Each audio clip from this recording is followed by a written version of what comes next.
Tangazo mbona ryaturutse mu rwego rw'u Rwanda rushinzwe igororero rifite ugira uti itangazo ryo kubika Kigali ku wa 7 Gicurasi 2026 urwego rw'u Rwanda rushinzwe igororero RCS rurabikira umuryango wa Aimable Uzaramba Karasira witabye Imana mu bitaro bya Nyarugenge.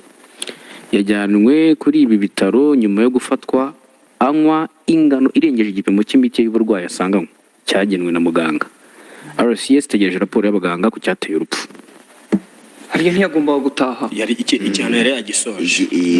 Yarasuje igihano urebye cy'imyaka 5 bari banamukatiye cyo guteza imvururu muri rubanda. Karasira amenyekanye nka Professor Niga, umwari muri kaminuza, kandi umwarimu muri kaminuza nkuru y'u Rwanda.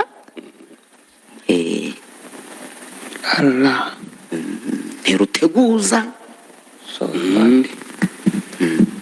Ruza rutyo nta n'umuntu ugira umenyera. Iyo miti we ubwo nyine usigara wibaza iki cyatumaga mu iyo miti gutyo. yari afite uburwayi nyine. Yaratahariya.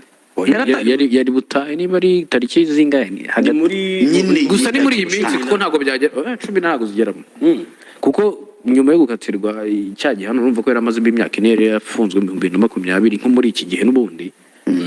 Yari utari muri kwa gatanu. Ni muri kwa gatanu. Byari bugufi butaha rero igihano cyo gisoje. Rwari yakatiwe imyaka 5 n'ubundi bisa nkaho byenda guhura. Niyo yaramaze nari maze iminsi mbona ku mbuga nkoranyambaga no kuri babandi baboshya kuko ntacyo babafasha. Barimo bavuga ukuntu ngo agiye gutaha none hari bwo agiye gukora ibitangaza ubu nta gitinya gufungwa zavuga byose nyine narebaga bene tumwitege noneho tumwitegure mbese bavuga ibintu nk'ibyo bati kandi mwibuke ko tugomba kumufasha akabaho neza ibintu nk'ibyo. Ibyo ngibyo nanjye narabibonye bavuga bati nta kintu atinya ati agiye no kuduha amakuru yose y'ibibera muri ibindi bavuga ibintu byinshi cyane bibona ko bijyanye no kumushyigikira ariko bakibagiza ko arwaye. Ikintu cya mbere kigomba kuba nuko bagomba kureba ingano y'imiti yanyoye. Yego.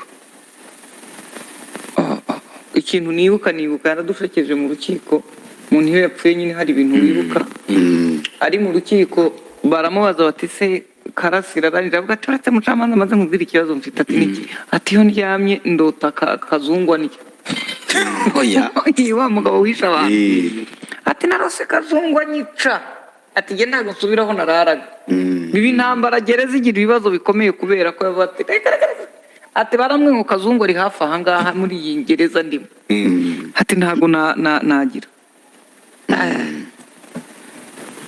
ayo nguko Imana muri ruko ritashira ntacyo kuvuga aho ngaho cyarenga byinshi byo kuvuga byinshi kuko urumva na RCS nayo ntabwo itubwira ibintu byinshi avuga iti natwe dutegereje raporo y'abaganga ku cyateye urupfu nubwo bo bagaragaje ko basanze hari bakeka ko ari imiti myinshi yafashe. Urumva imiti uko yabimeze kose ubundi ikintu cyitwa imiti iyo wanyoye yirenze urapfa.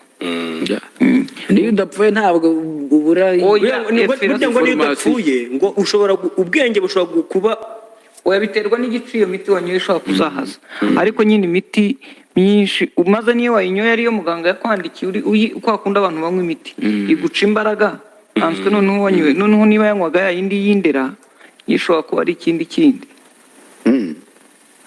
Imana imworohereze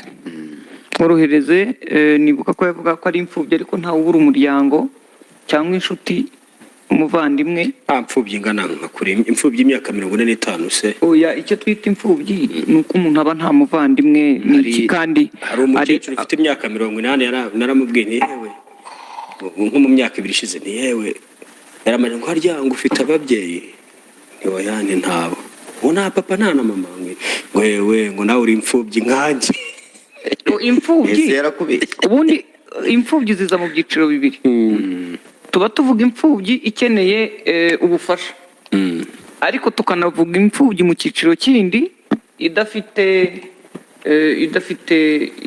ababyeyi ariko atari ukuba yari ikeneye ubufasha ahubwo yarigeze naho ibi bafite ariyo yari kubifasha hanyuma twagiye abashoferi batwara imodoka rusange zizwi nka iyasi y'amatagisi yahoze i Nyamirambo. Hangaha ni mu mujyi wa Musanze bavuga ko ngo bagowe no kwishyura Jari Limited amafaranga ya parikingi n'umusoro 150 bya buri kwezi. Ariko ubuyobozi bwa Jari Limited bwabwiye mama urwa Gasabo TV ko bagiye kwiga kuri iki kibazo cyabo bakarora niba ari cyo bakora. Ni inkuru mugenzi wacu Jean Claude Ndangije. Yabanyereza bitewe n'uko ibiciro bya esanse byazamutse, imodoka irapfuka burayijya ayijyana mu igaraje. Ahangaha tujya twishyura 3,000 bya buri munsi, tukanishyura n'150 ku kwezi.